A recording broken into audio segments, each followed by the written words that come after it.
Morning. Oh dearie me. You can tell I've not really spoken to anyone yet today, can't you? Good morning everyone. I hope everyone is well. I'm not sure what's happened to the sunshine today. It's disappeared, which is a bit sad, but never mind.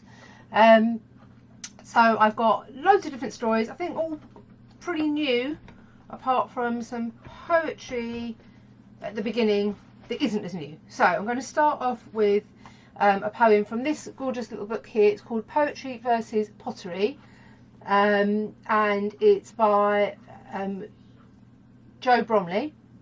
Joe is and illustrated by Rosie Alabaster. The illustrations are really cute inside. It's Joe is one half of the Really Big Pants Theatre Company, and some of you may have seen them. They've done quite a few performances locally with us, either at Brentwood Theatre or at some local schools as well. And once this is all over, we have plans to bring them back because they've got a couple of new shows that they want to share with us, which is really exciting. So this one is based on one of their shows, and it's very clever. I'm not clever enough, I don't think, to read it the way that they read it, well, they perform it. So I've chosen this one. One of the characters is called Whitney, and it's a really clever wordplay that I was going to share with you. So it's called A Poem from Whitney. So you have to listen out to how many different words you can hear that sound the same but have completely different meanings. So it's a bit of a tongue twister. I will try my best not to get muddled up. There's a flaw in the floor. Can you draw a drawer? If a boulder got bolder, would wood too. Don't steal steel, never meet meat. It's a cotton reel, real. Don't bare your teeth at a bear, or bore a wild boar on a surfboard.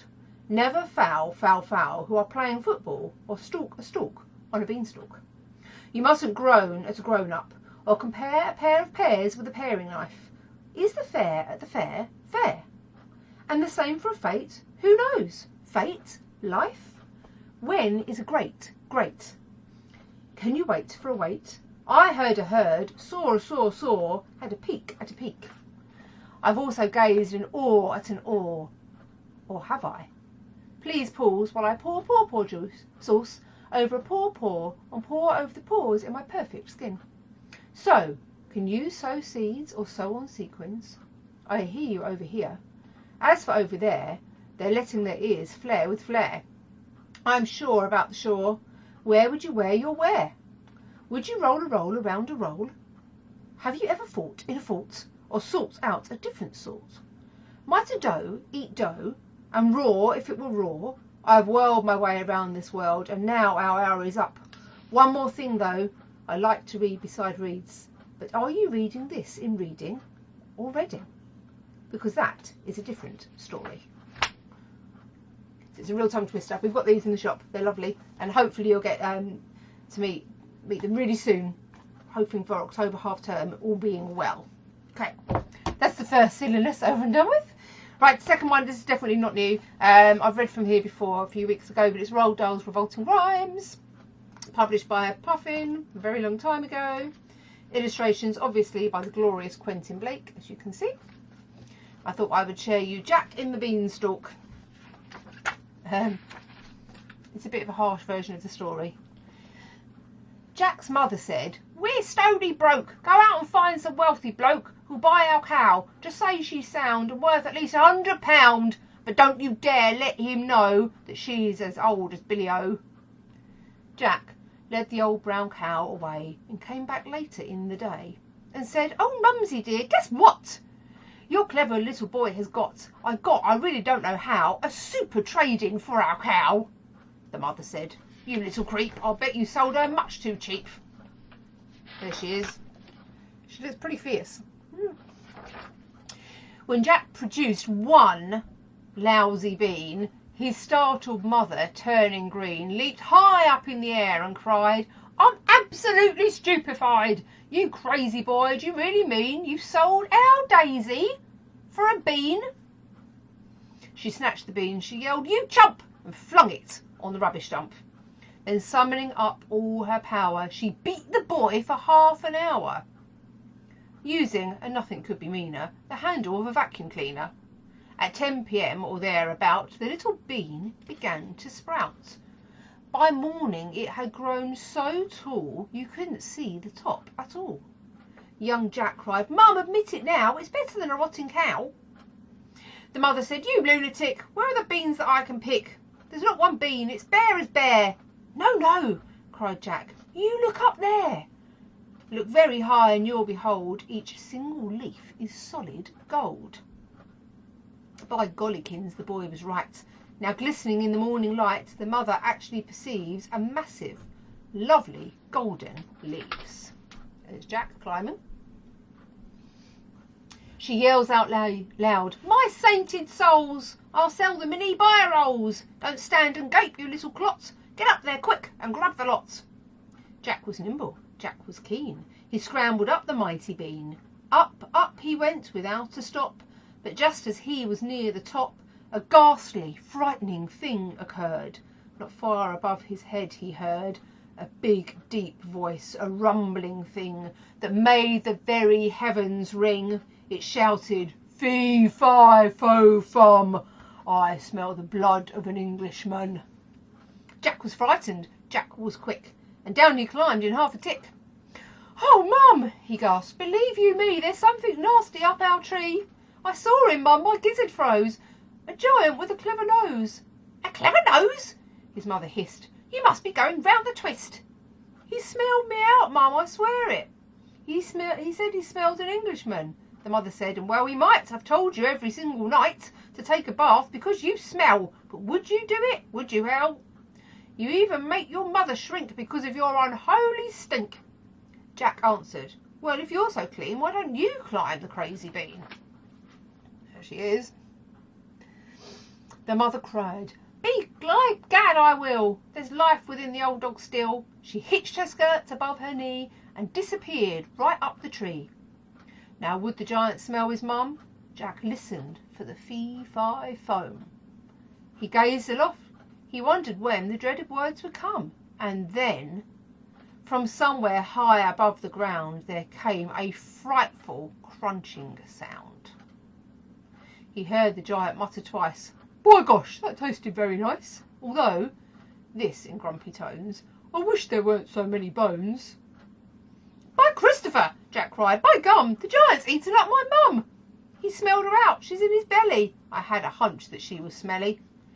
Jack stood there gazing longingly upon the huge and golden tree. He murmured softly, "Golly gosh, I guess I'll have to take a wash. If I'm going to climb this tree without the giant smelling me, in fact, a bath's my only hope." He rushed indoors and grabbed the soap. He scrubbed his body everywhere. He even washed and rinsed his hair. He did his teeth. He blew his nose. He went out smelling like a rose. Once more he climbed the mighty bean. The giant sat there gross, obscene, muttering through his vicious teeth, while Jack sat tensely just beneath, muttering loud, "Fee-fi-fo-fum, right now I can't smell anyone." Jack waited till the giant slept, then out along the boughs he crept, and gathered so much gold, I swear, he was an instant millionaire. "A bath," he said, "does seem to pay. I'm going to have one every day." There you go. Okay. This one is very new. It's called Another Book About Bears. And it's by Laura and Philip Bunting. Whoops. Illustrated by Scholastic. Isn't it lovely? It's such a cute bear. Should we see what they get up to? I'll wriggle. Hang on a minute. I'm just going to move my phone a little bit so it's in a better place. There we go. Once upon a time, in a deep, dark forest, far, far away, there lived an old brown bear. One day the bear embarked upon, "Oh no, no, no, no, hold it right there. Not another book about bears." Bear, you're kind of interrupting my story. What's the problem? Do you know how many books have been written about us? I'll tell you. Too many. Whenever you open up a book about a bear, we have to perform the story for you. Even if we were in the middle of something really good, like sleeping, snoozing, or napping. We have to jump up and do whatever the book says. Why do you like reading about bears so much? We're not so great. We're often greedy, grumpy, lazy, and a bit ferocious. And we're exhausted.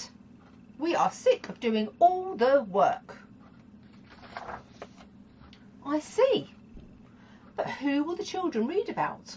Not another book about bears. We can't bear it anymore. Bear today, gone tomorrow. Don't make me get grizzly. Grrr. That's your problem. We quit. You can't quit.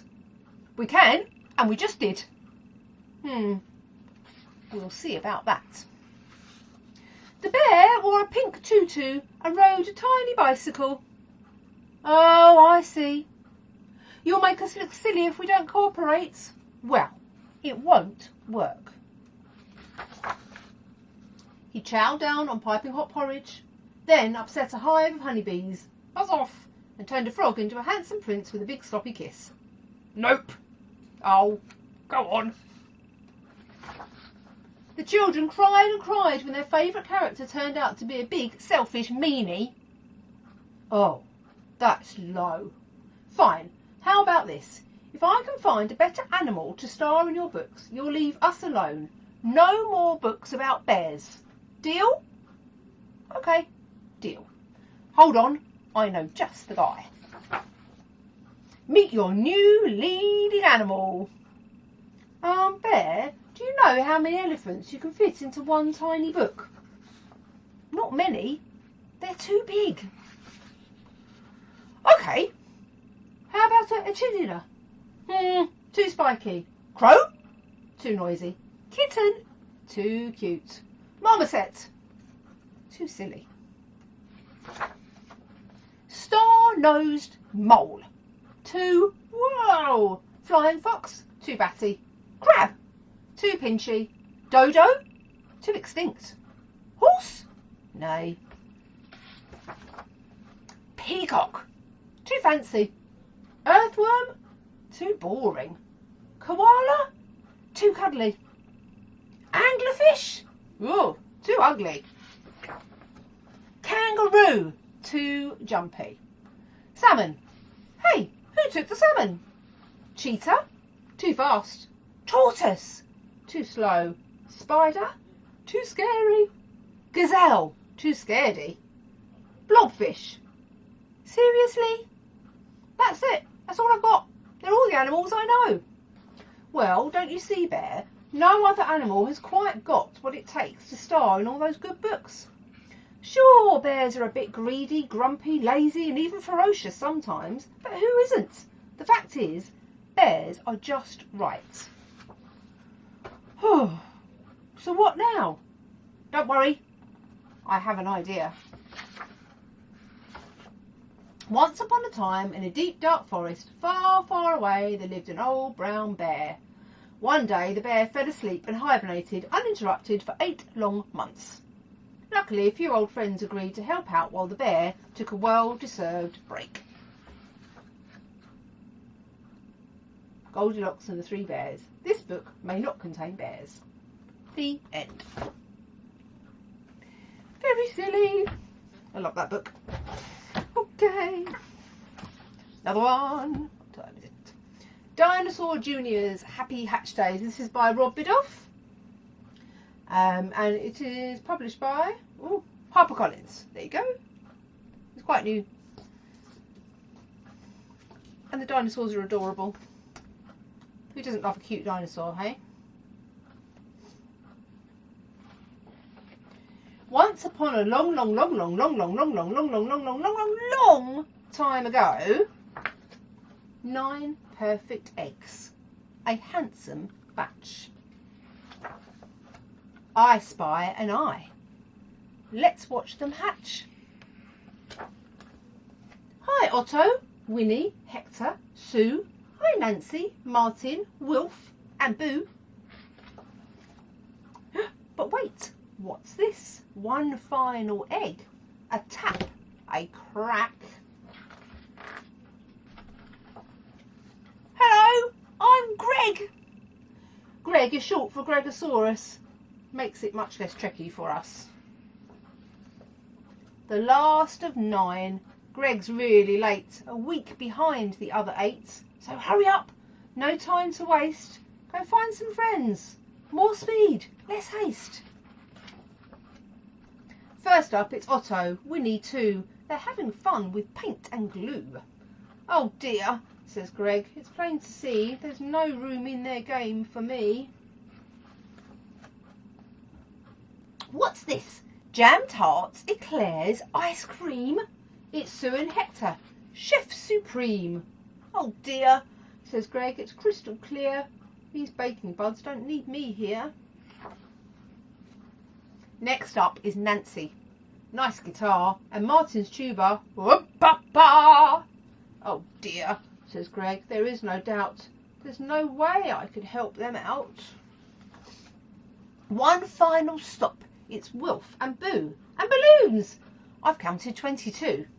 Greg sighs beneath his thundercloud. 2's company. Oh, 3's a crowd. The saddest sight you'll ever see. Then wait, says Ziggy. Follow me. Lift those spirits, dry those eyes. Get ready for a big surprise! Happy Hatchday, Greg. Oh, Greg, this fab Cretaceous crew have planned a party just for you. High fives, fist bumps, big hugs, applause for disco dancing dinosaurs.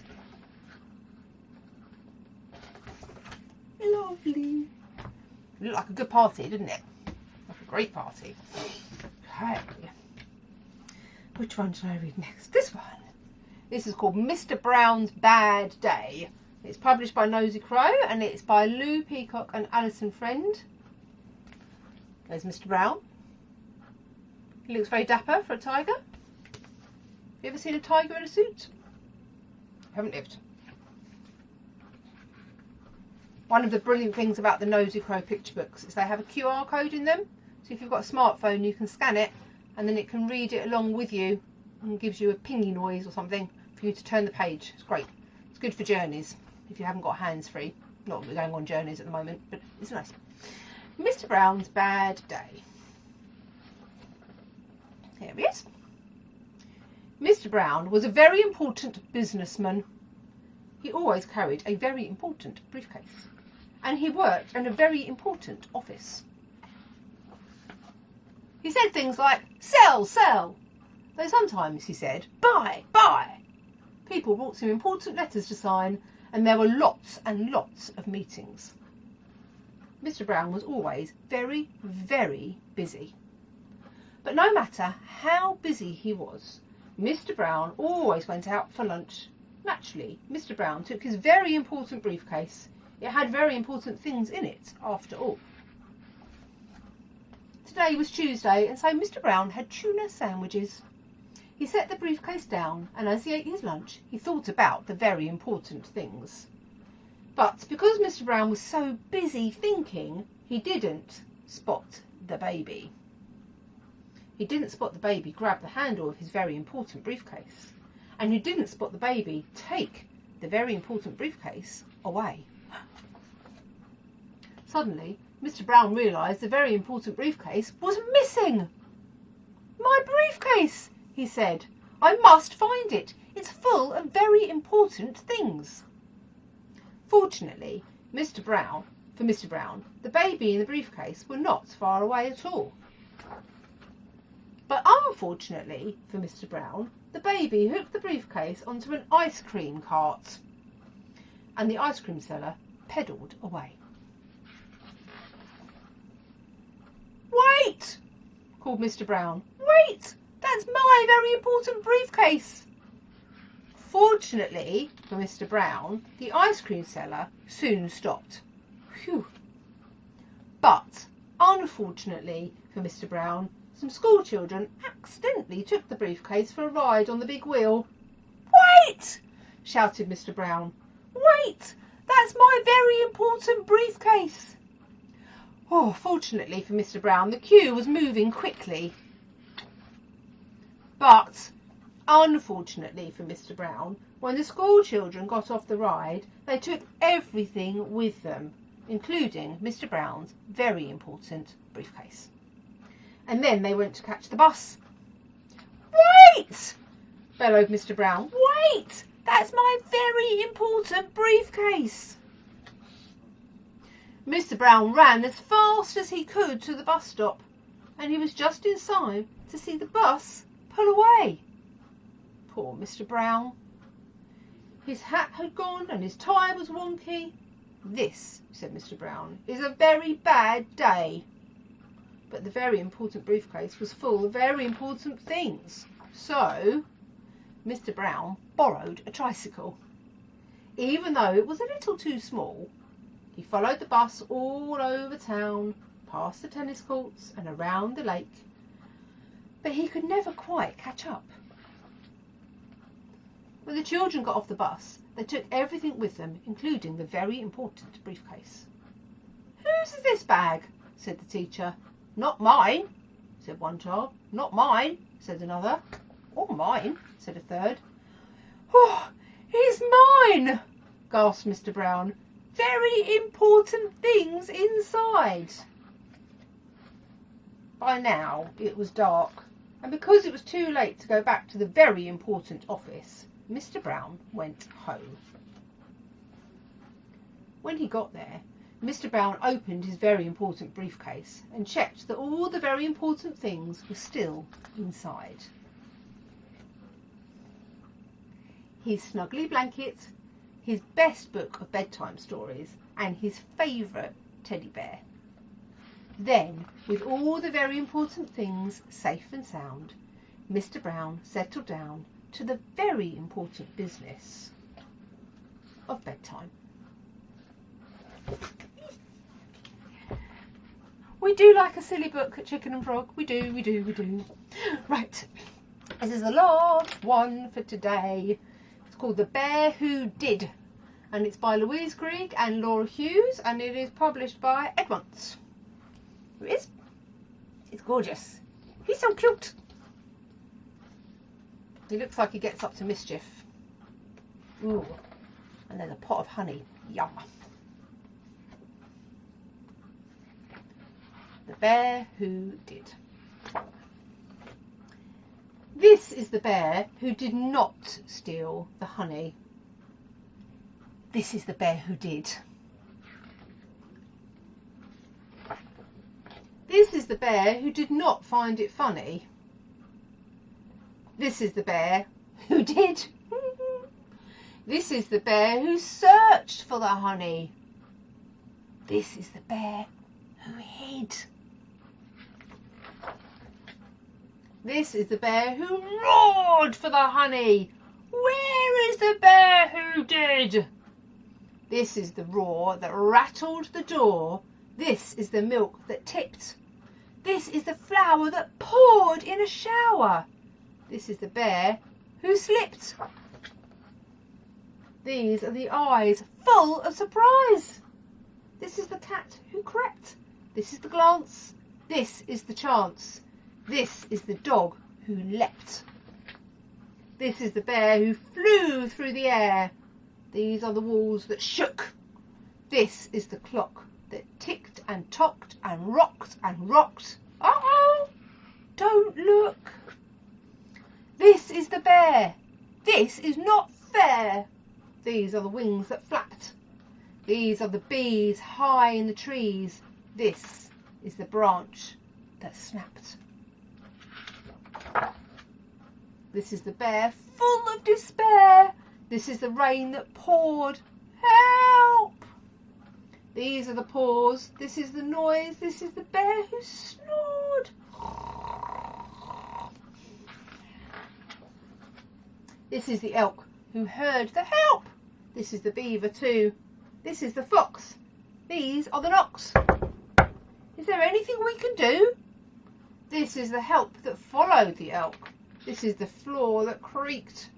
This is the squeeze that upset the bees. Bzzz. This is the help that shrieked. Eek! Ouch! Run!